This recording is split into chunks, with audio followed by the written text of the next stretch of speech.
Bonjour les fous de la food. Ici, c'est Virginie Legrand, chef à domicile épicurienne et hyperactive avec un parcours très atypique. Dans mon podcast, Passion sans modération, vous retrouverez tous les 15 jours des personnalités implantées dans la gastronomie d'aujourd'hui, des vrais amoureux du goût et de la vraie cuisine, des experts, tous enrobés d'une passion communicative. On parlera terroir, saveurs, créativité, artisanat. On vous racontera des histoires qui croustillent, des initiatives qui pétillent et qui font briller les yeux. Et on en a bien besoin aujourd'hui. Dans ce podcast, vous allez rencontrer des passionnés qui aiment partager, des entrepreneurs qui aiment se renouveler. Vous allez pénétrer dans les coulisses d'un monde délicieux, nourri aux convictions individuelles et aux engagements collectifs. Vous êtes curieux ?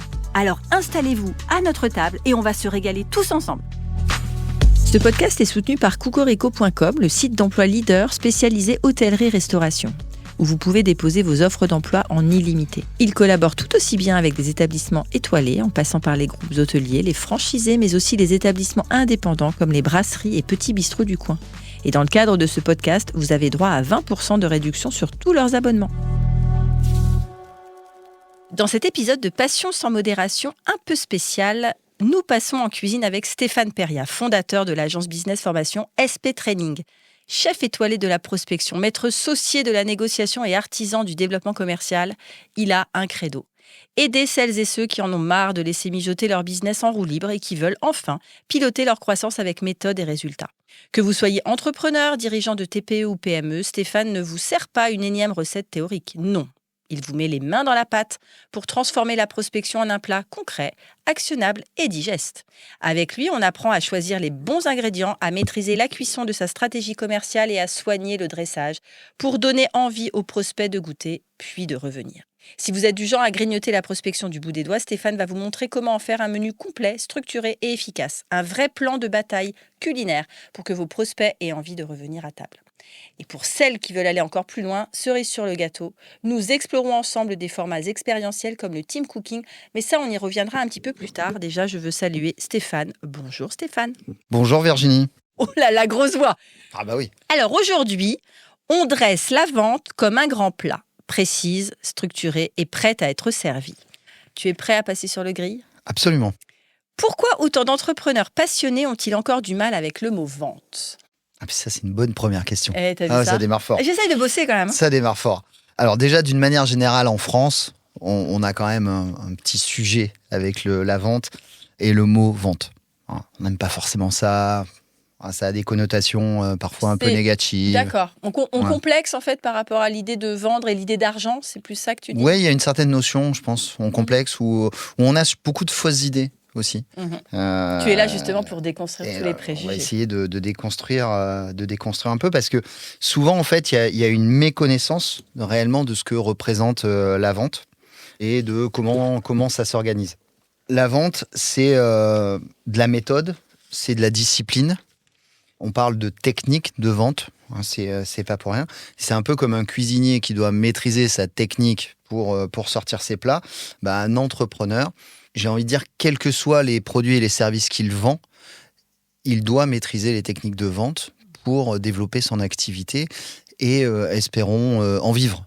Donc, c'est quand même mieux que le business soit florissant. C'est quand même mieux. Donc, quand on est entrepreneur, finalement, on a ou pas un sujet, un souci avec la vente, on est concerné et on doit vendre. Donc toi, tu as les clés et tu transmets les clés. Alors moi, je transmets les clés. Ce que je cherche surtout à faire, c'est au-delà de la théorie et des techniques qu'on peut enseigner, mais ce que je cherche surtout à faire, c'est à mettre mes clients en action. C'est-à-dire qu'ils se mettent à agir et qu'ils se rendent compte que quand ils agissent, ils progressent.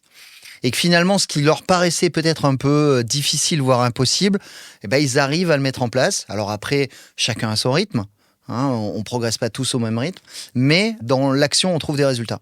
Donc mon objectif, c'est de leur servir des plats simples, pragmatiques, qui sont très rapidement duplicables, de manière à pouvoir se mettre en mode action très très vite. Ça, c'est ce que tu mets sur tous tes réseaux, mettre mes clients en action. Je pense que c'est ça qui manque aussi aux entrepreneurs, qui manquent peut-être de rentabilité ou d'efficacité commerciale. Alors, il va y avoir plusieurs sujets. Il y a un premier sujet qui est effectivement autour des actions et le fait que certains n'en font pas ou pas assez. Premier sujet. Et puis, il y en a aussi, c'est aussi par méconnaissance. C'est-à-dire qu'en fait, ils ne savent pas trop par quel bout il faut prendre le problème. Ils ont envie de faire des choses, mais ils ne savent pas vraiment quoi. Donc, l'idée aussi, c'est de leur structurer un peu des plans d'action qui soient accessibles et qui leur permettent, voilà, petit à petit, de développer des actions et de se rendre compte que, finalement, quand je me mets en mouvement, quand j'agis, il se passe des choses. Voilà. D'où la nécessité de venir voir des experts. C'est comme toi. Alors, oui, moi, forcément, je suis d'accord. Oui. Forcément, je suis d'accord. Après, ce qu'il faut, c'est il faut pas tourner en rond trop longtemps. Et le temps passe très vite. Donc, il faut être assez quand même objectif vis-à-vis de ses compétences et des compétences qu'on n'a pas. Et surtout. Et puis accepter que oui, à un moment, il faut que je me fasse former, il faut que j'apprenne et il faut que quelqu'un me donne des clés que je vais pouvoir dupliquer. Bien.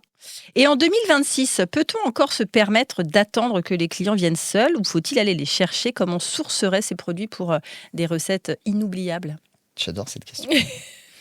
Alors, on peut attendre. On peut toujours attendre. On a le droit d'attendre. On peut toujours attendre que les clients viennent tout seuls. Moi, ce que je dis souvent avec le sourire, tu l'as déjà entendu, mais moi, j'aimerais bien, quand je me balade à Saint-Germain-en-Laye, qu'on t'accoste. Voilà, la ville où il y a mes bureaux, que les gens se jettent sur moi dans la rue. S'il te plaît, fais-moi une formation. On a besoin de toi. Ça serait formidable. Comment ça n'arrive pas? Non. Sûr? Non, ça n'arrive pas. Ça, c'est parce que tu mets des lunettes de soleil. Ouais, ça doit être ça, ouais. Ou les gens sont timides, je ne sais pas. Mais ça peut être ça. Mais donc, on peut attendre, Virginie, on peut attendre. On peut attendre que les clients viennent tout seuls. Voilà. Moi, je pense qu'il faut être un peu proactif. Oui. Si on veut des résultats, il vaut mieux arrêter d'attendre et puis se dire, OK, on y va, on met des actions. Et on va avoir un double objectif dans les actions. Premier objectif, c'est d'aller chercher des contacts et des clients.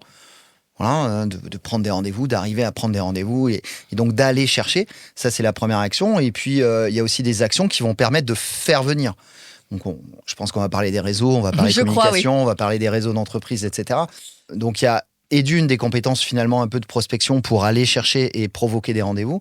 Et de deux, un peu des compétences de communication pour se rendre visible et essayer d'attirer un peu vers soi séduire, de potentiels en fait, donner envie. Ouais, c'est une forme de séduction. Donc ceux qui attendent, on leur dit quoi? De manière très très cash. Moi, je leur dirais de manière très cash, arrêtez d'attendre. Et on est aussi, on va pas saper le moral de tout le monde. On est quand même dans une situation économique, politique qui est quand même un peu compliquée. Donc, c'est encore plus dans ces moments-là qu'il ne faut pas attendre, en fait. Et c'est encore plus dans ces moments-là qu'il faut doubler d'efforts au niveau du développement commercial. Exactement. C'est doubler d'énergie. Absolument. Pour justement, peut-être aussi dépasser ceux qui sont dans l'apathie aussi, parce que l'anxiété, parce que l'amorosité économique, l'anxiété de se dire il n'y a pas de clients, il n'y a pas d'argent, du coup, forcément, je n'aurai pas de contrat. Non, c'est se démarquer aussi par rapport à tout ça. C'est se démarquer. Et puis, alors, il y a des difficultés économiques, il y a une ambiance, etc. On ne va pas trop revenir dessus. Mais fondamentalement, on est aussi dans un pays où il y a du business. On va pas se mentir, il y a des clients, il y a des entreprises qui fonctionnent, il y a du business. Donc, à un moment, il faut peut-être se donner des moyens ou des nouveaux moyens pour aller le chercher, frapper aux bonnes portes et être sur les bonnes cibles. Merci, Monsieur Perria. Avec plaisir. Alors, dans la restauration, on parle souvent de vente additionnelle, mais pas que. Elle est souvent mal perçue parce qu'on a l'impression de faire du forcing. Comment la rendre élégante, utile et aussi naturelle qu'un accord mets et vins qu'un sommelier te proposerait pour déguster un formidable mets?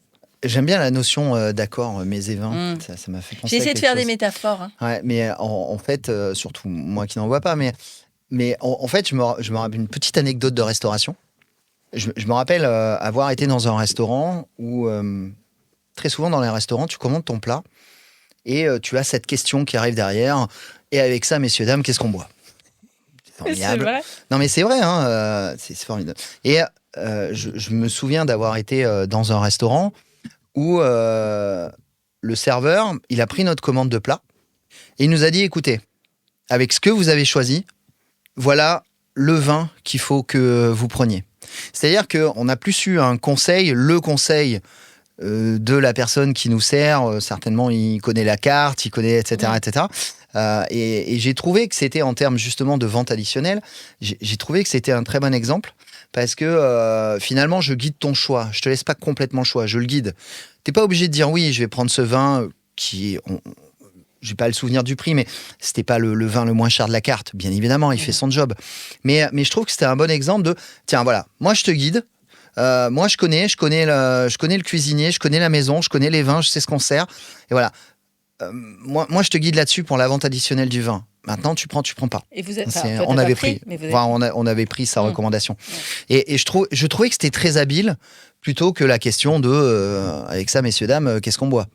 Voilà, c'est un exemple. La vente additionnelle, si on prend un peu de hauteur dans le monde du business en général, c'est un sujet que j'aborde très très souvent parce que d'abord, il y a une chose qu'il faut s'enlever de la tête. Il faut s'enlever de la tête que nos clients connaissent parfaitement l'intégralité des produits et des services que nous proposons.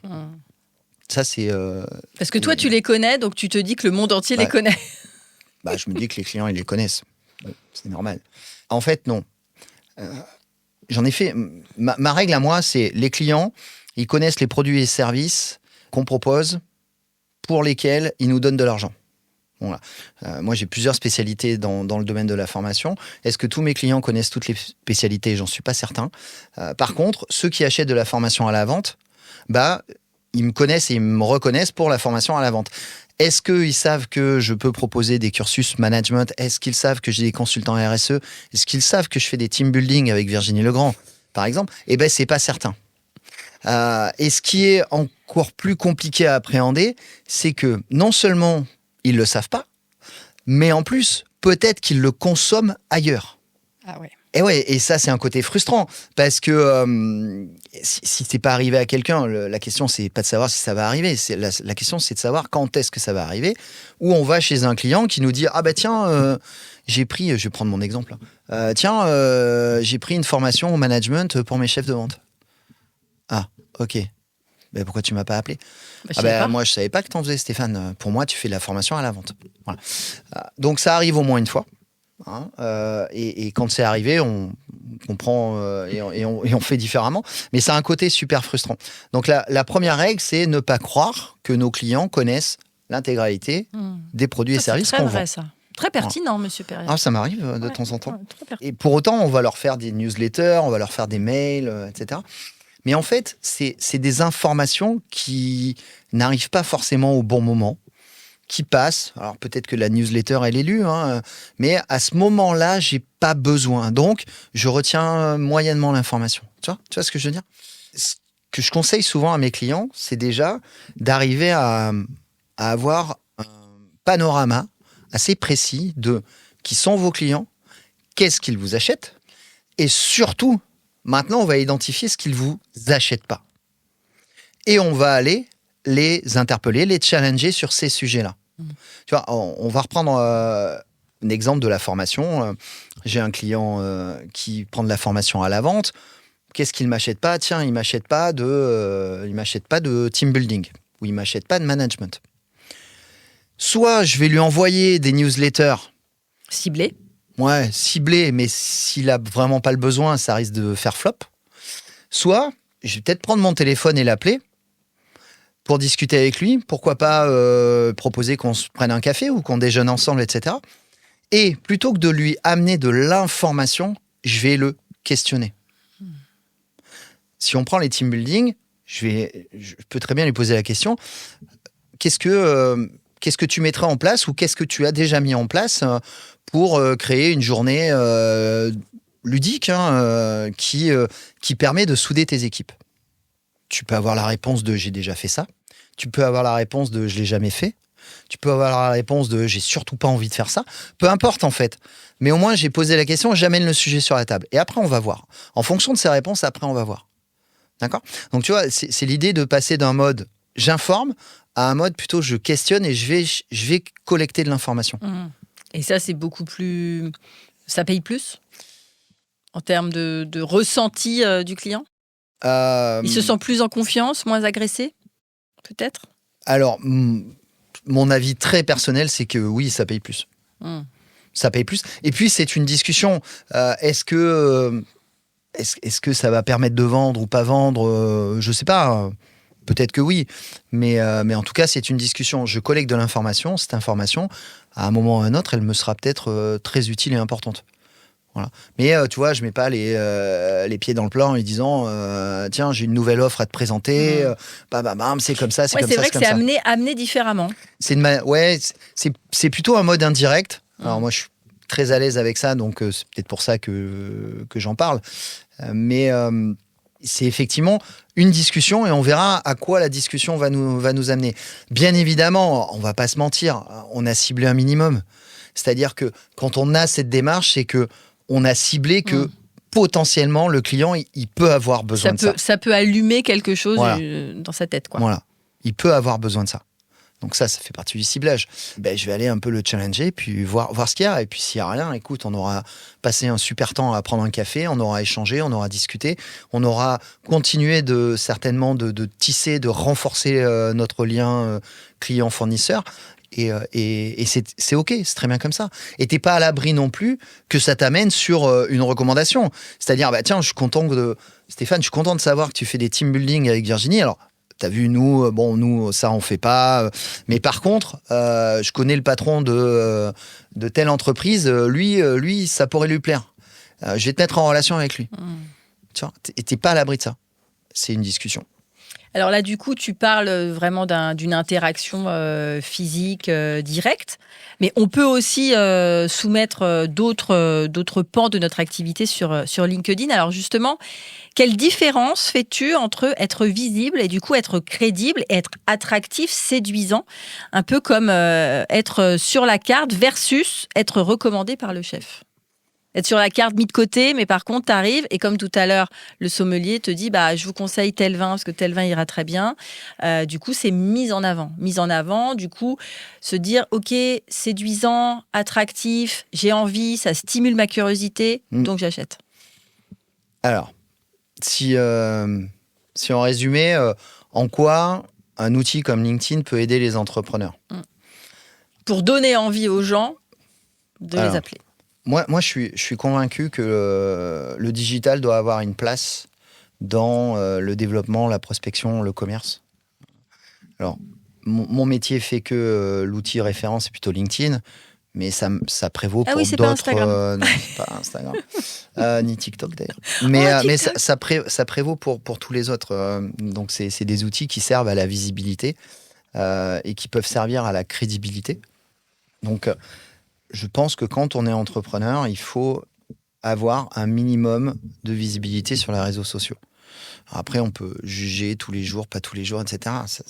Mais il faut avoir un minimum cette appétence et cet intérêt. Ça rend visible. 2, aujourd'hui, quand on rencontre quelqu'un, quand on entend parler de quelqu'un, et aujourd'hui et depuis des années, un des premiers réflexes, c'est de taper son nom sur Google. Et quand on tape le nom de cette personne sur un moteur de recherche, on n'a peut-être pas le droit de les citer. Donc, bon. Je sais pas. Je sais pas, moi, je veux pas que tu aies de soucis après, tu vois. Je ne suis pas surveillée à ce point-là. En fait, on se rend compte que si la personne a un profil sur LinkedIn est très bien référencé. Donc, la plupart du temps, c'est le profil LinkedIn qui sort en premier dans le moteur de recherche. Donc, qu'est-ce qu'on fait? On clique dessus. Et là, on arrive sur un profil. Et là, on commence à arriver sur un premier outil qui est la qualité de mon profil. Donc, qu'on ait envie de prospecter avec LinkedIn, qu'on ait envie d'y être tous les jours, qu'on ait envie d'y être une fois par semaine, peu importe, c'est pas le sujet. À partir du moment où tu as un profil sur LinkedIn, il faut que ton profil soit correctement travaillé. Je peux me permettre, quand je rencontre des gens après une soirée networking ou des salons, je ne vais même plus sur Google. Directement, je tape son nom dans LinkedIn. Oui, parce qu'aujourd'hui, la plupart des gens qu'on peut rencontrer sont, en tout cas, ont un profil cet outil. Mais c'est assez surprenant des fois de voir qu'effectivement, il y a un profil, mais le profil est pas très bien renseigné. Visuellement, il est pas super sympa. On voit Parfois qu'il pas a de photos. Ouais, parfois pas de photos, pas de bannière. Enfin, le titre est pas très travaillé. Il y a pas la case info est pas renseignée, pas de pitch. Je sais même pas ce que la personne fait. Enfin, donc il y a un certain nombre d'items comme ça qu'il faut prendre soin de renseigner dans son LinkedIn, et en se disant que n'importe qui à n'importe quel moment peut arriver sur ton profil. Voilà. Donc autant qu'il ait une première bonne image. Je pense que ça c'est pas mal. Alors, ensuite, tout dépend de la stratégie. Il y a des gens qui, comme toi, postent tous les jours. Il y a beaucoup de visuels, etc., etc. On voit que c'est bien travaillé. Merci, je prends le compliment. Mais il est très réaliste en plus. Donc ça te donne une vraie belle visibilité. Je pense que ça crédibilise le discours. Je pense qu'il y a des réseaux aujourd'hui où quand tu arrives dans le réseau, tu es déjà connu. C'est-à-dire qu'il y a plein de gens qui vont te dire je te suis sur LinkedIn. Okay. Tu te souviens de ma cliente qui était venue, à qui on avait fait la surprise. Karine, on y pense. Karine. Et donc voilà. Donc, je pense que ça aide à la visibilité, ça aide à la crédibilité. Il faut bien le travailler. Ça c'est super important. Et puis, il y a autre chose auquel on ne pense pas, c'est que c'est un outil qui peut permettre de rentrer en contact avec des gens qu'on n'aurait jamais eu au téléphone ou qui ne répondent jamais aux mails. Il y a des gens, et on les a pas au téléphone, on les a pas par mail, on les voit même pas dans des réseaux club affaires, business, etc. Mais quand on leur envoie un message sur LinkedIn, ils répondent. C'est clair. Ou en tout cas, ils lisent. Ouais. Donc, il faut aussi voir cet outil comme ça. Donc, ouais, pour répondre à la question, moi, je pense que c'est un vrai outil qu'il faut s'approprier. Il faut bien penser sa stratégie. Qu'est-ce que je veux en faire? Qu'est-ce que j'en attends? Le temps que je veux lui accorder. Parce que tu le sais aussi bien que moi, ça prend un peu de temps quand même. C'est pas magique. C'est pas magique.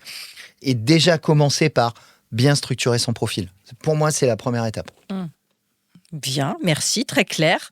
Alors, quand on va prospecter, on a envie de donner envie, comme disait Johnny, mais justement, on va se heurter à des objections, à des freins. Quels sont les freins à l'achat et les objections les plus fréquentes? Alors, dans l'entrepreneuriat de manière générale et peut-être dans ma sphère food, plus particulièrement dans mon métier dans la food. Alors, d'une manière générale, déjà. Parce qu'il on en parle de manière générale. D'une manière générale, moi, quand je pose la question à des entrepreneurs, à des commerciaux, quelle est l'objection que vous avez le plus fréquemment? Dans 90% des cas, c'est cher. C'est trop cher. C'est trop cher. Voilà.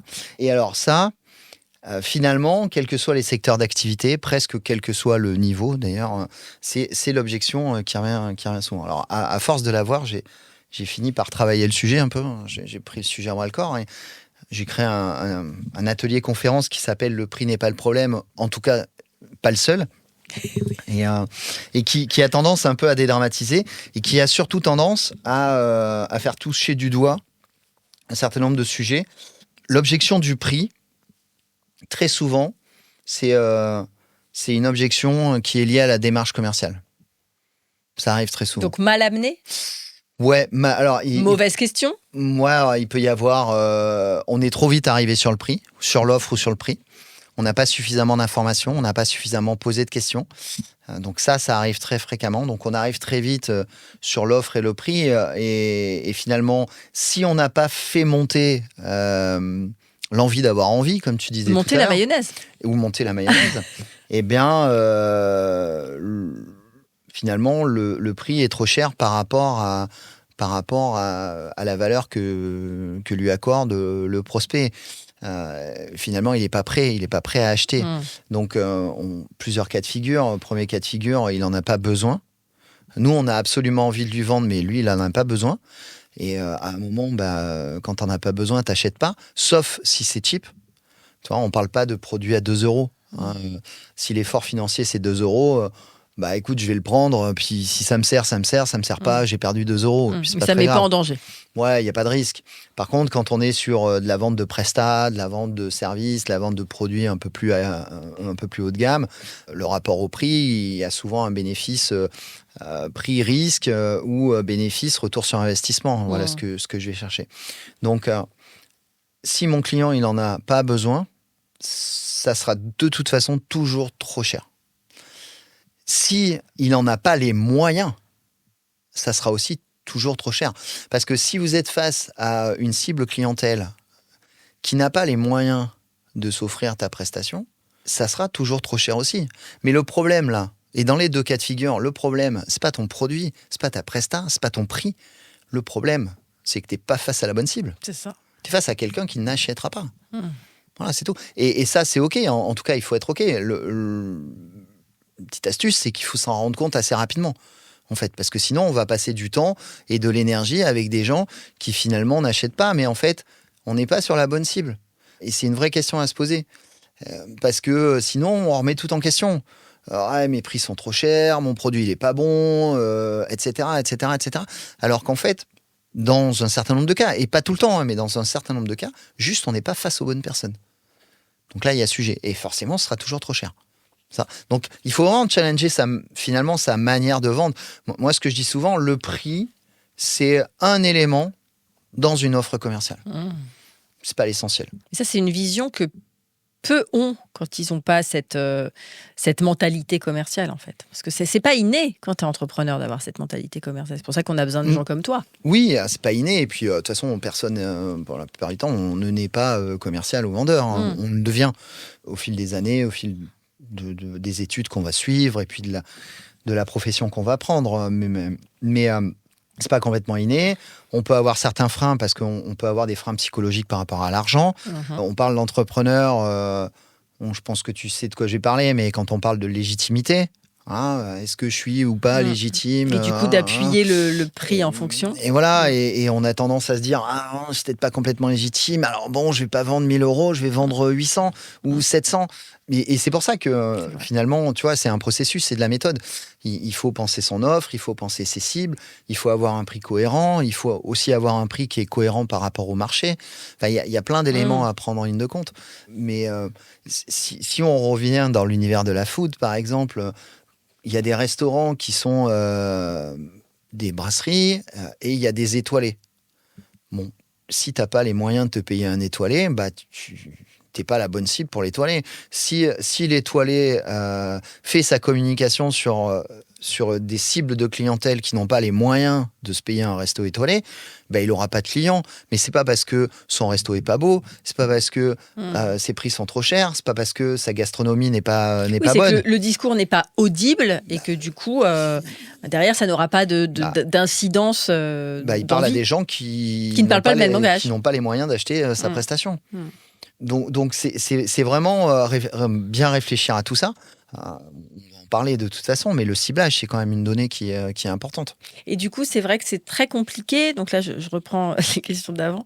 Comment fixer un cap commercial clair quand on est pris dans l'opérationnel, quand en fait on a la tête dans le guidon, qu'on est, comme moi par exemple, toujours à cuisiner, acheter, voilà, qu'on est se décentrer en fait de l'opérationnel pour justement ouvrir sa mentalité commerciale. C'est très compliqué ça. Alors, sans passer par toi, ou après évidemment d'être accompagné par toi. Mais qu'est-ce qu'on dit à ces gens-là qui se disent, qui ont envie de zapper cette partie-là en disant, bon, de toute façon ce que je fais c'est bien, ça suffira. Alors, arrêtez d'attendre. Si ça suffira, attendez. Ou baladez-vous à Saint-Germain-en-Laye, peut-être qu'il y a des gens vont sauter dessus dans la rue. Et si oui, n'hésitez pas à envoyer-moi des photos, dites-moi comment vous faites. Mais alors, d'abord, tu vois, il y a un premier sujet qui est la volonté de se fixer un cap. Moi, je rencontre beaucoup d'entrepreneurs quand même. J'ai pas fait des statistiques, mais plus ou moins 50% n'ont pas défini d'objectif pour l'année à venir. Voilà. Moi, la première conséquence de ça, c'est comment tu atteins un objectif que tu n'as pas fixé. Alors, il y a l'école de « on verra bien ». Moi, j'aime bien le « on verra bien ». Il y a l'école de « non, mais moi, je veux faire le plus possible ». Alors, le plus possible, c'est un doux rêve. Moi, j'appelle ça un doux rêve, tu vois. Mais c'est pas un objectif. Moi, je sais pas faire le plus possible. Je sais ce que c'est 100 000 € ou 200 000 ou 20 000. Ça, je sais ce que c'est. Le plus possible, je sais pas ce que c'est. Je sais pas le matérialiser. Ensuite, donc déjà, si on fixe pas ce cap, et ça, c'est pas non plus, il y en a pas pour 5 jours. Tu vois, moi, très souvent, plutôt 2 fois dans l'année, je me pose là-dessus. Alors, des tableaux, j'ai outillé un peu le truc. moi, je sais combien de chiffres d'affaires je veux aller chercher sur cet exercice. Oui, donc 200 000 par mois, par exemple. C'est fixé, oui, à peu près. Ouais. Le doux rêve. Oui, le doux rêve, oui. Non, mais ça amène à un autre point qui est la cohérence. C'est-à-dire que, prenons ton exemple, les 200 000 par mois, moi tout seul, c'est pas possible. C'est un doux rêve, mais c'est pas possible. D'accord ? Donc, il faut avoir un objectif qui est cohérent. Par définition, un objectif est atteignable. Donc, il faut avoir un objectif atteignable. Mais moi, je sais combien je veux faire. Pourquoi je sais combien je veux faire ? Parce que j'ai analysé l'intégralité de mes coûts. Tu sais que j'ai des bureaux, donc j'ai des charges fixes, etc. etc. J'ai des outils, peu importe. J'ai un certain nombre de charges. Donc, moi, je sais te dire à peu près tous les mois, globalement, ce qu'il y a en charge. Je sais le salaire que je veux aller chercher. Et tout ça fait que ça me donne un chiffre. Et ça, c'est ma base de référence, de lecture pour mettre l'objectif, qui va être forcément supérieur à ce chiffre, puisque le chiffre d'affaires que je dois aller chercher doit couvrir l'intégralité de ces charges. Voilà. Mais ça, c'est une analyse. Ça me prend... Alors maintenant, ça va beaucoup plus vite parce que j'en suis dans ma 8e année. Donc, j'ai aussi je commence à avoir de l'expérience. Tu as de la bouteille. La bouteille. En tout cas, j'ai expérimenté les outils et ça se fixe assez facilement. Mais le conseil que je donne, c'est fixer l'objectif. Fixer l'objectif, ça a une autre vertu, c'est que ça permet de calibrer les efforts qu'il va falloir faire pour atteindre l'objectif. Et plus l'objectif est élevé et ambitieux, plus il y a de chances que mes efforts vont être élevés et ambitieux aussi. Donc, fixer l'objectif. Et puis, moi, je trouve que c'est une sacrée récompense quand tu atteins ton objectif. Alors moi, j'ai des codes couleurs de vert, orange, rouge. Et quand je regarde mes tableaux et que je vois les mois qui sont en vert, je me dis, waouh, ouais, là, t'as fait un super mois. Et puis, ça te donne en plus, encore plus d'énergie. Oui, c'est vraiment valorisant et ça fait du bien parce que, oui, on a la tête dans le guidon. Oui, on gère beaucoup de problèmes. Oui, on gère beaucoup d'organisationnel. Oui, il faut être partout, etc., etc.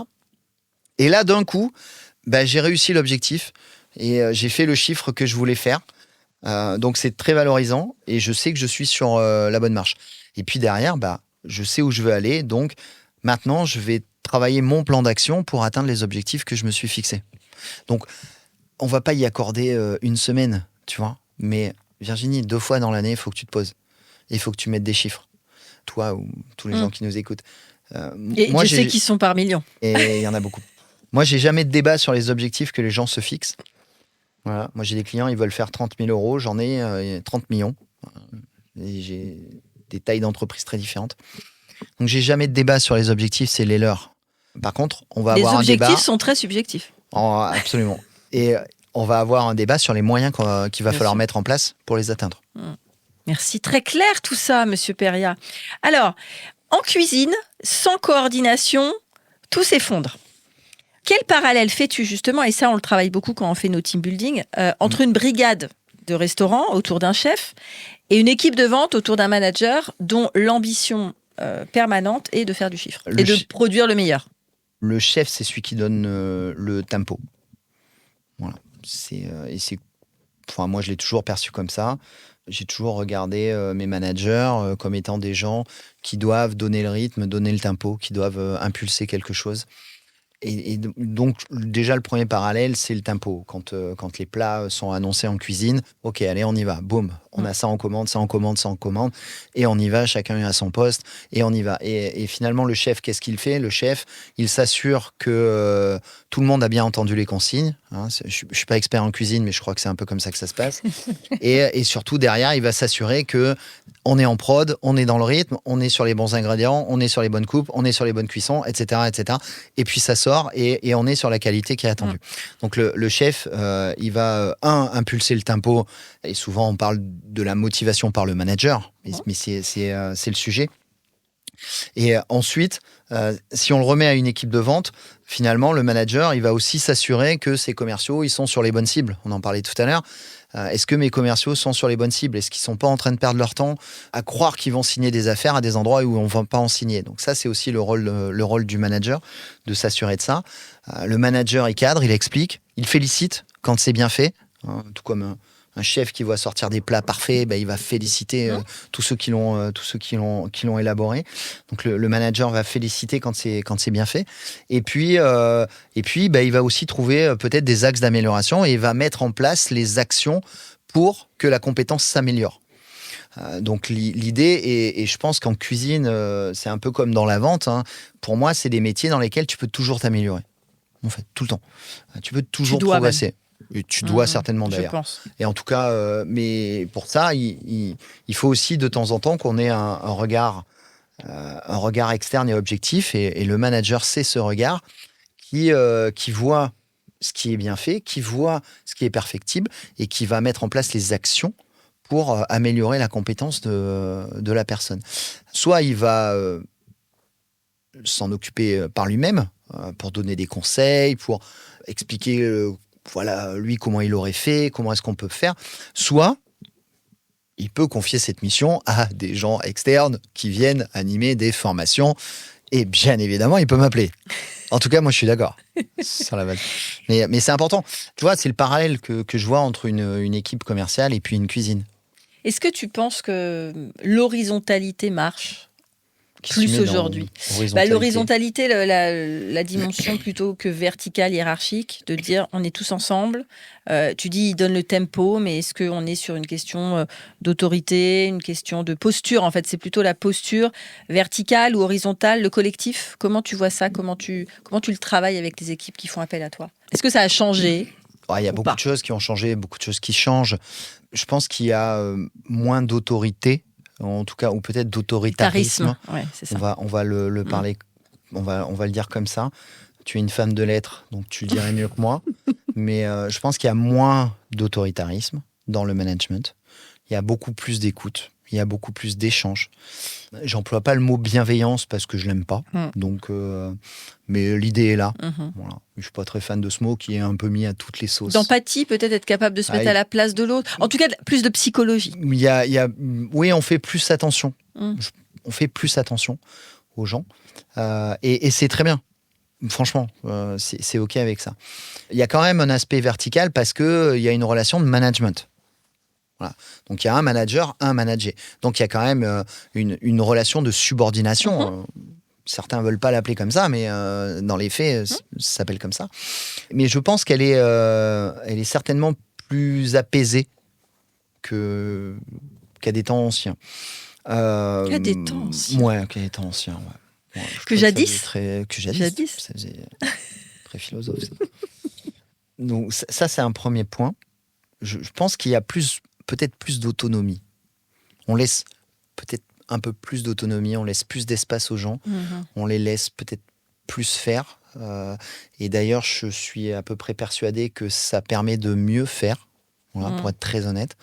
Donc, on est de plus en plus sur un management qui est moins recadrant que ça a pu l'être et qui laisse plus d'autonomie. Les gens faire dans un cadre donné. On les laisse faire et moi, je prône pour qu'on soit dans cette dynamique de laisser l'autonomie aux gens, d'accepter les erreurs, de les laisser se tromper. Un commercial a le droit de perdre une affaire. Un cuisinier peut rater sa recette. Voilà. Et ça fait partie de l'apprentissage, ça fait partie de la montée en compétences. Donc, je pense qu'il faut que les gens se trompent, il faut les laisser se tromper. Si on fait à leur place, on les aide pas, on les assiste. C'est sûr. Mais on les fait pas grandir. Oui, parce qu'ils tirent aucun enseignement de cette expérience. Non, et puis une fois, deux fois, la troisième, il a compris. Il va pas faire. De toute façon, le chef va faire. Donc, tu vois, pour moi, ça permet pas de grandir. Donc, il vaut mieux que les gens se trompent et regarder ça avec eux et voir comment est-ce qu'on peut faire différemment et donc de leur demander de faire différemment en changeant 2-3 petites choses dans la recette plutôt que de faire les choses à leur place. Merci. Oui, you're welcome. Alors, on parlait de prospection. Donc, la prospection, le but de la prospection, c'est de transformer un prospect, un curieux en client. La fidélisation, c'est de transformer le client en ambassadeur, en fan. Comment faire pour fidéliser ? C'est une bonne question, ça. Tu as plein de bonnes questions, en fait. Comment donner envie à la personne de rester, en fait ? Alors, il y a un sujet que je fais beaucoup travailler, c'est le pitch et la valeur. tu vois. Donc, c'est déjà être OK sur la valeur qu'on apporte à nos clients. On est OK sur le fait que nos offres, elles sont belles, elles sont sexy, elles sont bien structurées, il y a tout au bon endroit, etc., etc. C'est bien marketé, etc., etc. Mais fondamentalement, quelle est la valeur que ça apporte ? Est-ce qu'on se pose cette question ? Si on ne se la pose pas, il faut se la poser. Et moi, je la fais se poser à un certain nombre de clients. Au bout du bout, votre client, il gagne quoi ? Parce que finalement, ce qui l'intéresse... Le bénéfice, en fait. Ouais, c'est vraiment ça. C'est le gain, même au-delà de ça, c'est le gain. Au bout du bout, votre client, OK, il voit que vous avez une belle offre, tout est bien en place, c'est structuré, c'est machin, c'est machin. Mais finalement, il va vraiment acheter le gain qu'il va en tirer.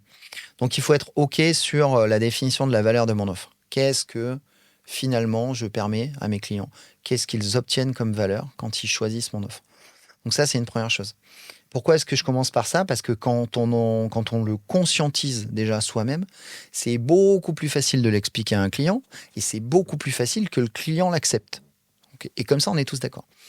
Et si le client a vraiment un gain à travailler avec toi, il en parlera d'autant plus facilement.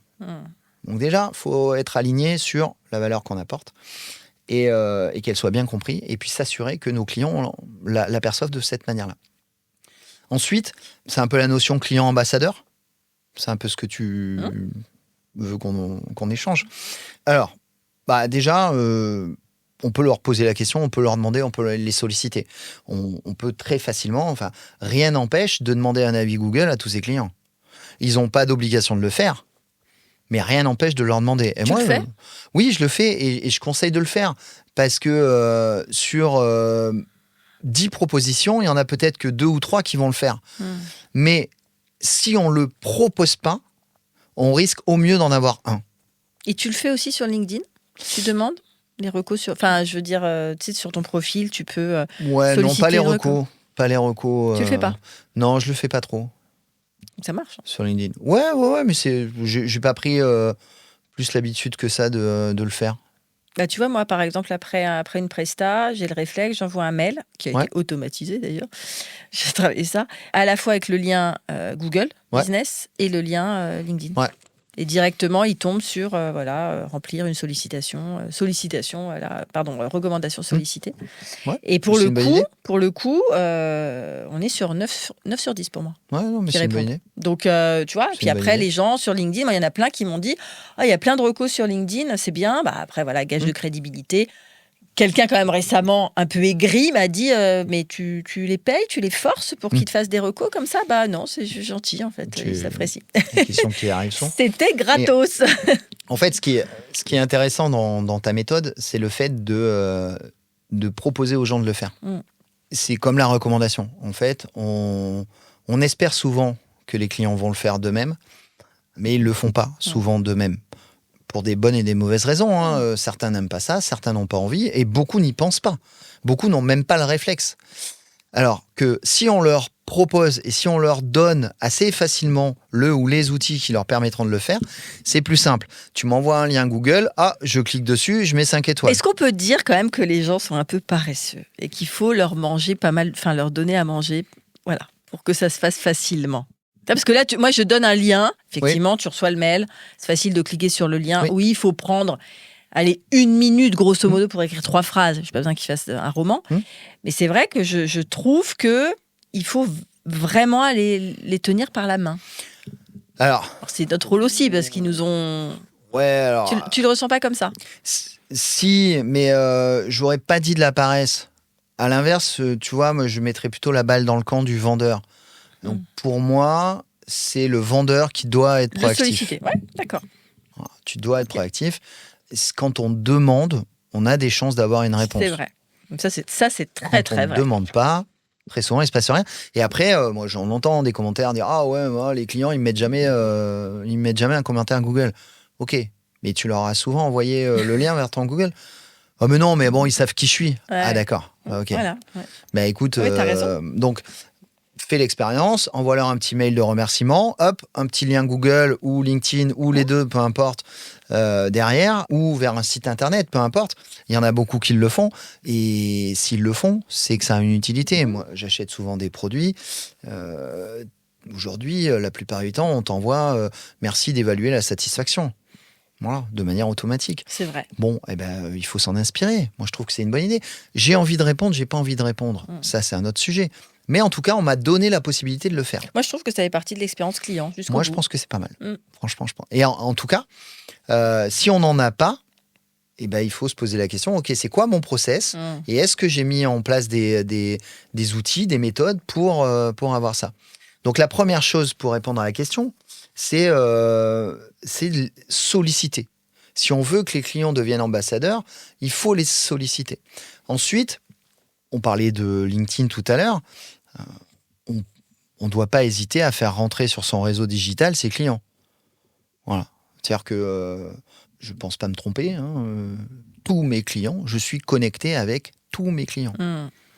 Avec tous mes clients, j'ai une connexion active. Ça permet d'envoyer un message, ça permet de garder un petit lien. De temps en temps, quand je fais un événement, il y en a certains, je les sélectionne et tiens, je leur envoie l'invitation parce que ça me fait plaisir. Je trouve que c'est plus direct que par mail. Voilà, pour certains, parce que je sais qu'ils sont plus connectés que d'autres. Enfin, ça permet aussi ça permet de garder le lien. Et puis, il y a un autre moyen que nous donnent les réseaux sociaux, c'est le tag. Tag, c'est pas mal aussi quand on fait un post et qu'on a un client qui est sur ce sujet-là, tiens, qu'est-ce que tu penses de ça @Virginie Legrand. Et Virginie, elle va voir que je l'ai cité dans mon post et elle va venir mettre un petit like, un petit commentaire et elle va se dire, oh, c'est sympa qu'il me demande mon avis. Ouais. Donc, c'est des petites choses finalement, mais c'est des petites choses qui ont leur importance dans la relation commerciale. Ah, mais ça complètement. Et même dans la relation, du coup, d'entrepreneur à entrepreneur, de pair à pair, de toutes ces interactions en fait qui sont nécessaires. Mais là encore, ça prend du temps. Ça prend en fait la disposition mentale de penser à l'autre.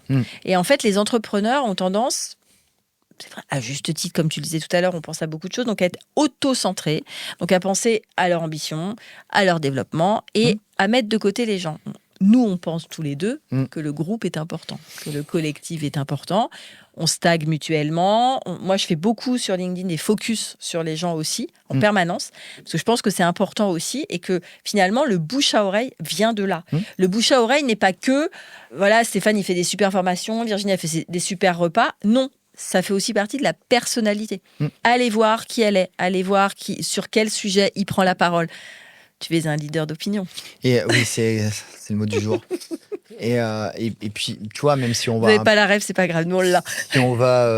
Si on va un peu plus loin, on peut aussi mettre en scène des petites interviews avec ses clients pour soit les challenger, avoir leur retour sur la prestation, soit simplement faire une interview en mode, tiens, moi, ça me fait plaisir que mon réseau te connaisse.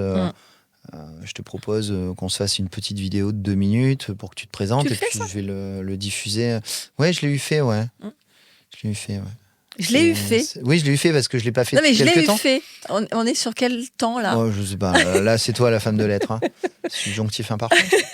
Mais oui, je crois. Mais oui, très bien. Non, mais ça, pour le coup, c'est vrai que je le fais aussi beaucoup parce que c'est très imparfait. c'est très instinctif en fait en fin de repas. Tu vois, de les interviewer en disant qu'est-ce que vous avez pensé de l'expérience. Donc toi, c'est vrai que c'est aussi ça en sortie. La prochaine team, on le fait. Mais c'est sympa. Et puis ça peut se faire assez facilement. Aujourd'hui, on a des outils qui sont assez accessibles. On peut faire pas mal de choses assez facilement. Et franchement, ça valorise. Donc, encore une fois, moi, je pars du principe que les gens qui veulent pas ne veulent pas. C'est pas grave. Ça n'empêche pas de proposer, ça n'empêche pas de leur poser la question. Tu vois, on parlait de recommandations tout à l'heure. On aimerait bien que les recos viennent tout seuls. La vérité, c'est qu'en général, les recos ne viennent pas tout seuls. Il faut les solliciter. Qu'est-ce qui nous empêche, quand on discute avec un client, de lui poser la question, tiens, toi, dans ton réseau, Virginie, combien de chefs d'entreprise pourraient avoir des intérêts pour les formations à la vente ou au management? Voilà, et qui tu pourrais mettre en relation? Si tu n'as pas envie de le faire, tu me diras, écoute, je sais pas, je vais réfléchir, tu vas botter en touche. mais ça m'a pas empêché de te poser la question. C'est très simple ce que je vais dire, qui tente rien n'a rien, mais c'est vraiment ça en fait. On aime ce C'est proverbe. vraiment ça. Ouais, c'est pas mal ça. C'est vrai. C'est pas mal. Alors, si ton métier était un plat, Oula, ce serait lequel? Parce que moi, j'ai sous les yeux la réponse. Et j'ai C'est- hâte que et, tu nous en parles. et ça t'a inquiété. Non, j'ai appris des choses. Alors- Alors, je t'écoute parce que c'est très choupi ce que tu Là- vas nous dire là. Là, pour le coup, quand t'es pas corrézien ou quand t'as jamais mis les pieds en Corrèze, celle-là, tu l'as pas tout le temps. Alors donc, en Corrèze, il y a un plat qui s'appelle... Alors, ça dépend du Oui, il y en a coin. Oui. Son nom varie entre le Mounassou et le Miyassou, d'accord? Oui, ça fait très... Très corrézien comme nom. Hein. Alors, c'est un département rural, la Corrèze. Hein. Il y a pas mal d'agriculture et il y a beaucoup de plats quand même qui sont assez consistants et faits à base de pommes de terre. On va pas se mentir, j'y ai grandi, donc je connais un peu le sujet. Alors, le Mounassou ou le Miyassou, hein, selon... Toi, tu dis quoi, par exemple? Ben, ça dépend du coin où t'es, en fait. Mais toi, t'as dit les deux, du coup. Ouais, je dis les deux parce que, alors, de temps en temps, il y a des recettes qui varient un petit peu. Mais bon, le principe de base, c'est de prendre des pommes de terre, de les râper et ensuite d'en faire une sorte de grosse galette, tu vois. On met ail, persil, souvent un petit peu d'oignon. On peut y mettre quelques légumes. Il y en a qui mettent un petit peu de carottes, de poireaux. Non, ouais. alors c'est plutôt soit du poireau, des blettes, des choses comme ça, oui. tu vois. Ouais. C'est une cuisson, la plupart du temps, c'est une cuisson à la poêle. D'accord. Et donc, ça te fait une galette de pommes de terre. C'est très sympa. C'est très bon. C'est très sympa, ouais. Donc, je pouvais pas ne pas faire un petit clin d'œil à ma Corrèze natale. Ben, on aime la Corrèze. Je crois que je ne suis jamais allée en Corrèze. C'est terrible. C'est Brive? Qu'est-ce que tu veux que je te dise? Alors, la préfecture, c'est Tulle. Tulle. Oui. Ah, mais Tulle, c'est François Hollande. Entre autres, oui. Alors, C'était lui. on peut en parler, oui. Et donc, Brive, alors, c'est quoi? C'est une sous-préfecture. C'est C'est une la plus grande ville. Ah, d'accord. C'est la plus grande ville, mais c'est la sous-préfecture. La C'était préfecture, c'est Tulle. l'instant géographique. C'était l'instant Corrèze. Alors, un bon pitch, c'est plutôt une recette courte, percutante, appétissante, ou un plat gastronomique qui se dévoile en douceur, en élégance sur plusieurs temps, sur plusieurs séquences. Un pitch, par définition, c'est court et percutant.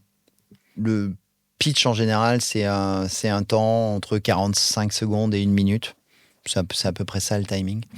C'est quelques phrases. L'objectif d'un pitch, c'est de capter l'attention, en fait. Tu réussis un pitch quand tu as suscité l'intérêt.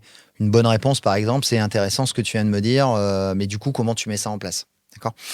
Donc, ça c'est un pitch. Donc, un pitch, c'est une séquence qui est très courte, avec l'objectif de susciter l'intérêt, de capter l'attention, de créer un échange. Pour répondre à la question, c'est pas une recette qui a mijoté très très longtemps. Sauf quand elle mijote dans les bureaux de Stéphane Perrier, parce qu'on le travaille avec Stéphane Perrier. Alors ça prend un peu de temps en fait de construire un pitch. Ça permet une bonne introspection de son offre, de ses cibles, de sa manière de faire. On va chercher des mots-clés et puis ensuite on les assemble pour en faire ces phrases. Moi, ce qui m'intéresse dans le pitch, c'est, j'en reviens à ce que je disais tout à l'heure, c'est finalement c'est la valeur. C'est-à-dire que on se rend compte, tu fais beaucoup de réseaux, Virginie, donc tu le sais aussi bien que moi, puis on en parle souvent. Les gens ne pitchent pas, les gens se présentent. C'est-à-dire que les gens, ils parlent de ce qu'ils connaissent le mieux sur Terre, c'est-à-dire eux, leur vie, leur œuvre, et tout le parcours qu'ils ont pu faire, etc., etc. Et ils pensent que, automatiquement, de cette présentation, on en déduit la valeur. Et puis on va leur sauter dessus, du coup. On va leur sauter dessus, et surtout, on en déduit la valeur. Et ça, en fait, c'est pas tout à fait vrai. Pour que quelqu'un comprenne bien la valeur de ton offre, autant exprimer très rapidement la valeur de ton offre, c'est-à-dire qu'est-ce qu'il va gagner avec ton offre. Tu auras tout le temps, après, si tu as capté l'attention, tu auras tout le temps de faire mijoter la recette. Tu auras tout le temps de faire une présentation plus corporate, de rentrer plus dans le détail, etc. D'expliquer ta vie, ton œuvre, etc. Tu auras tout le temps de ça. Mais pour avoir ce temps-là, il faut avoir capté l'attention. Et le pitch, c'est l'outil qui capte l'attention. C'est l'outil, quand on a beaucoup parlé prospection, c'est l'outil numéro 1 qu'on doit bosser avant de avant de commencer une phase de prospection, qu'elle soit téléphonique, qu'elle soit sur LinkedIn, qu'elle soit par mail, qu'elle soit en porte-à-porte, peu importe, il y a plein de manières de prospecter. J'ai une question. Tu auras une réponse. Est-ce que il évolue, le pitch ? Parce que même si on fait la même chose, est-ce que ton regard sur ton métier, ton regard sur ton expertise, ton regard aussi sur la valeur que tu veux apporter au client, est-ce que toi, par exemple, ton pitch, il bouge plus depuis 3 ans ? Alors, est-ce que tu as changé les termes, tu as changé l'intonation, tu as changé... Voilà. En fait, le problème, c'est que perception, très personnelle. S'il bouge plus depuis 3 ans, j'ai pas bougé depuis 3 ans. Voilà, donc c'est ça. Donc il est évolutif. Donc, non seulement il est évolutif, mais en plus, il faut qu'il soit pensé pour être personnalisable. Donc, les grandes écoles de pitch nous disent le meilleur des pitchs, c'est celui qui est 100% centré sur l'interlocuteur. Ils ont raison de le dire parce que c'est très vrai. Si et seulement si, tu sais déjà qui est ton interlocuteur. Quand tu fais un réseau, quand tu vas dans un business club... un groupe, bien sûr. Si c'est toi qui parles le premier, tu sais pas à qui tu parles. Donc, tu es obligé d'avoir ce que moi j'appelle un pitch un peu générique.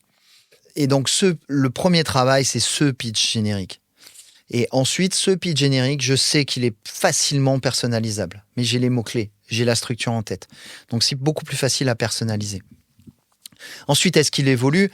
Il évolue parce que naturellement, ton offre évolue. Naturellement, peut-être ta cible clientèle évolue, etc. Donc oui, le pitch, il est évolutif. C'est jamais écrit dans le marbre. Et c'est même plutôt bon signe, d'ailleurs, je pense. C'est la réponse que j'attendais. Magnifique. En cuisine, on rate souvent des plats avant de réussir, c'est ce que tu disais. Bon, moi, ça m'est pas souvent arrivé de rater, heureusement. Moi, ça m'est souvent arrivé. En cuisine. Alors, est-ce que c'est pareil en prospection ? Tu disais tout à l'heure qu'il y avait des échecs, de la réussite. À quoi tu vois, du coup, que la prospection ne marche pas ? Est-ce que tu as un taux où tu te dis de conversion, où là, c'est inquiétant, pas inquiétant, là, c'est normal, pas normal ? Comment tu l'identifies, en fait ? Comment tu le quantifies ? Oh, il y a plein de questions, là. Pardon, oui, je me suis emballée. C'est bientôt la fin, j'avais envie de savoir. Alors, d'abord, c'est plutôt une course de fond qu'un sprint. Donc, ça veut dire que c'est la régularité, la répétition des actions qui fait qu'à un moment, tu obtiens des résultats. Ça, c'est la première chose. La deuxième chose, c'est une bonne prospection aujourd'hui, elle est multicanale.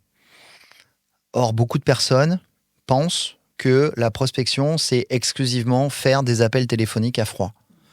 Je ne cesse de le dire. Répète-le encore une fois. Je le dis encore une fois. La prospection téléphonique à froid est un outil de prospection, mais ce n'est pas le seul. Il y a plein de gens qui prospectent tous les jours sans faire de téléphone à froid. Voilà, c'est dit, encore une fois. Donc, on en arrive à... Moi, ce que je fais travailler avec mes clients, j'ai appelé ça la M2C. Donc, M2C, ça veut dire moyen, cible, compétence. En fait, le principe, c'est que je vais croiser ces 3 éléments. Le premier élément, c'est quels sont tous les moyens à disposition. Quels sont tous les moyens de prospection qui sont à ma disposition. Et je les liste. Okay. Ensuite, parmi ces moyens, quels sont les moyens pour lesquels je suis compétent ? Qu'est-ce que je sais faire ? Donc, il y a des gens, ils sont très bons à arpenter les allées d'un salon et à parler avec tout le monde. Il y en a, ils préfèrent faire des business clubs. Il y en a, ils préfèrent les clubs de sport. Il y en a, ils préfèrent les réseaux sociaux. Il y en a, ils sont très habiles sur les mails. Il y en a d'autres, c'est le téléphone. Voilà. Bon, bref. Donc, en gros, je liste tous les moyens et je me dis, OK, parmi ces moyens, quels sont les 2-3, c'est pas mal d'avoir 2-3 canaux d'acquisition quand même, les 2-3 canaux d'acquisition sur lesquels je suis plutôt compétent. Et ensuite, ce qu'il faut surtout valider, c'est que ces 2-3 canaux d'acquisition me permettent d'adresser les bonnes cibles. Et en fait, c'est le croisement de ces 3 éléments qui font que tu es dans ta zone de prospection prioritaire. Et c'est plus facile. Mais ça, il y a beaucoup de personnes qui n'ont pas fait ce travail. Et pourtant, ça facilite la vie. Et puis, ça évite aussi des fois d'aller à des endroits où il n'y a pas tes cibles. Donc, tu perds du temps.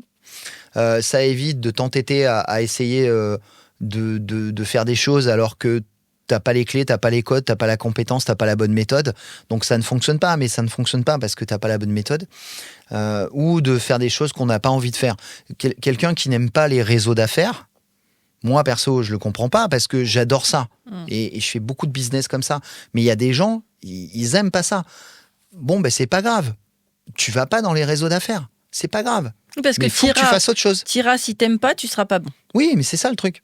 Et on sait que dans les réseaux notamment, si on parle des réseaux d'affaires, on sait que l'élément qui fait la réussite, c'est notamment la régularité. Et c'est pour ça que c'est un peu une course de fond. Donc, si t'es pas prêt à y aller, si t'aimes pas ça, tu vas te faire violence toutes les semaines ou tous les 15 jours ou tous les mois. Enfin, je sais pas, moi, prospecter sans plaisir, c'est quand même compliqué aussi. Au bout d'un moment, ça pèse. Donc, le calcul entre les moyens, mes compétences et les cibles, c'est vraiment pour arriver à trouver les bons endroits où je vais mettre le poids de mon corps et où je vais mettre mon énergie. Et ensuite, c'est de la régularité et de la répétition. Moi, je dis souvent à mes clients, on peut pas passer une semaine sans prospecter. Il y a des semaines, on va faire 4 heures ou 6 heures. Il y a des semaines, on fera peut-être que 1 heure. Mais on doit faire 7 heures. La discipline. Oui, c'est ça. Parce que si tu le fais pas, je connais déjà le résultat. Et si tu le fais, T'es devin ? on a une chance. Je pourrais être devin. Voilà, être devin quand tu fais pas les choses, c'est pas compliqué de savoir qu'il va rien se passer. C'est même pas être devin, tu vois. Donc c'est un peu comme ça que j'aborde les choses. Là, il y a que un créneau d'1 heure dans lequel tu peux appeler 3 clients, dans lequel tu peux faire quelques emails, dans lequel tu peux faire un post peut-être sur LinkedIn. Tiens, la semaine prochaine, regarde, il y a une soirée réseau. T'as vu, c'est pas trop loin de chez toi. Ça t'intéresse? Ouais, ça t'intéresse. Ok, vas-y. Et si t'y vas pas, il se passera rien. Si t'y vas, il y a peut-être une chance que tu rencontres la bonne personne, le bon contact, et qui derrière tu prennes une commande. Donc voilà. Donc c'est vraiment moi c'est vraiment cette philosophie de la prospection que je cherche à mettre en place. Faites des choses simples, faites des choses. En tout cas, vous êtes compétent et si vous aimez les faire, c'est encore mieux.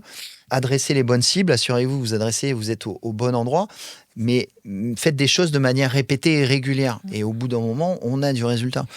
Être dans l'action. Tout le temps. C'est ça? Ouais, il n'y a mais pas de surprise. Pas de surprise. Ça change pas beaucoup. Ouais. C'est la dernière question. The last one? Oh, oui. Que réponds-tu à ceux qui ont peur d'être trop commerciaux, justement trop prédateurs aussi, comme on aurait peur de trop saler ou trop épicer un plat et que ce soit vraiment, vraiment indigeste? Alors, le conseil de Stéphane. Il y a ceux qui ont peur de l'être, puis il y a ceux qui pourraient l'être. Si tu cherches à me vendre quelque chose, dès que je t'ai serré la main, ouais, ça va pas bien se passer en termes de dynamique commerciale. Donc le côté prédateur, il y en a encore. Oui, encore, mais moins quand même. Il y en a un peu moins. Mais bon, c'est pas trop comme ça que je vois les choses. Alors, si on parle des entrepreneurs, il y a une chose qui est sûre, c'est que l'entrepreneur, par définition, travaille tout seul. Donc, il est toutes les casquettes d'une entreprise et notamment, il est le seul commercial de son entreprise. Donc, la question pour un entrepreneur, c'est pas tellement s'il aime ou pas la vente, c'est que de toute façon, il va être confronté à. Et il va falloir qu'il le fasse parce que si lui ne le fait pas, personne ne le fera. Personne ne le fera à sa place. C'est quand même lui qui porte son offre, qui connaît ses compétences, qui sait les produits et les services qu'il a envie de vendre, etc. Donc il va devoir vendre. Donc la question ne se pose même pas en termes de j'aime pas. Il va falloir le faire. Donc ça c'est quand même une première chose. Ensuite, il faut s'accorder du temps. Il faut accepter que la vente, c'est une compétence. Donc, qui dit compétence dit que ça se travaille. C'est ce qui est bien pour moi dans mon métier, c'est qu'on peut toujours se former à la vente. Donc, ça, c'est très bien. Petit message personnel. Donc, c'est une compétence, ça se travaille. Il faut accepter l'échec. Parce que dans la vente, on ne peut pas signer 100% de ses devis. Voilà, il y a des échecs. On perd des affaires. Parfois, on perd des affaires qu'on pensait gagner et on les perd. Les planètes sont mal alignées. Il s'est passé un truc. On l'a perdu. Donc, il faut accepter l'échec. Moi, je trouve que l'acceptation, c'est un premier chemin vers ne plus avoir peur. Donc, si je suis entrepreneur, il va falloir que je fasse de la vente. D'une manière ou d'une autre, il faut faire de la vente. Parce qu'une entreprise sans client, c'est une entreprise qui n'existe pas. Si on n'a pas de client, on ne paye pas ses charges, on ne paye pas les salaires, etc. C'est fin de l'histoire, en fait. Donc, il faut des clients, il faut vendre. Maintenant... il faut le faire aussi à son rythme. Il faut accepter que ça va pas toujours être facile. Il faut accepter qu'on va perdre. Et puis, j'en reviens à cette notion d'action, de répétition, etc., etc. Dans les actions, je génère des contacts, je génère des rendez-vous, je génère des potentiels business, je fais des devis. Et puis, au bout d'un moment, il y a des commandes qui tombent parce que j'ai mis en place des actions de manière répétée et régulière qui font qu'au bout d'un moment, il y a des commandes qui arrivent. Et ça, il faut être OK avec ça. Il faut faire l'effort. Puis surtout Donc, avoir de la discipline, patience. Et il faut Parce être que patient. tu sèmes des choses dont tu ne sais pas forcément quel va être le délai pour récolter. Oui. Parfois, c'est très rapide. Parfois, c'est quasi immédiat. Moi, ça m'est déjà arrivé de faire effectivement un club business. Je pitch et à la fin, il y a quelqu'un qui vient me voir en me disant « J'ai besoin de toi pour telle date. » Ok, très bien. Et il y en a d'autres où on s'est rencontrés plusieurs fois. Et à la fin, on se dit « Ah tiens, voilà, j'ai envie. » Mais finalement, je l'ai croisé plein de fois. J'y pensais pas. Là, j'y pense. Et pareil, si on parle de LinkedIn, moi, personnellement, ça m'est arrivé aussi en tant que consommatrice, de penser à faire appel à quelqu'un et il apparaît dans mon fil d'actualité. Du coup, j'y repense.